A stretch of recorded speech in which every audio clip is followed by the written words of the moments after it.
বাংলাদেশের বর্তমান পরিস্থিতি নিয়ে আমরা সবাই দুশ্চিন্তিত। 18 কোটি মানুষের সমষ্টিগত সত্তা নিয়েই এই বাংলাদেশ। সম্প্রতি 18 কোটি মানুষের এই সমষ্টিগত সত্তা আর আগের মতো নেই। শত শত ছেলেমেয়েরা প্রাণ হারিয়েছে, দেশের প্রচুর ক্ষতি হয়েছে। বর্তমান সরকার এবং তাদের প্রতি জনগণের তরফ থেকে আমার 3টি দাবি রইল। আমাদের প্রথম দাবি, বাংলাদেশের সবুজ লাল গণতন্ত্রের যে পাখিটি রয়েছে সেটাকে স্বাধীন করে দিন।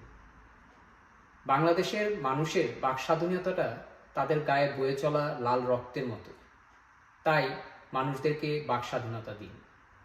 আর তৃতীয় দাবিটি রইল, বাংলাদেশের সরকার যেন দেশের মানুষের প্রতি ভালোবাসা দেখায় এবং তাদের প্রক্রিয়ার মাধ্যমে ন্যায় বিচার প্রতিষ্ঠা করে।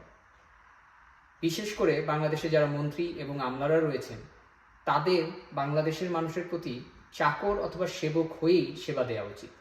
কোনো মন্ত্রী অথবা আমলা যদি এটা করতে ব্যর্থ হয়, তাহলে তাদের জন্য এইসব পদের কোনো দরকার নেই। বাংলাদেশের মানুষের তরফ থেকে আমার এই 3টি দাবি বাংলাদেশের সরকার এবং প্রধানমন্ত্রীর প্রতি রইল। তারা এটা নিজেদের বিবেচনায় নেবেন।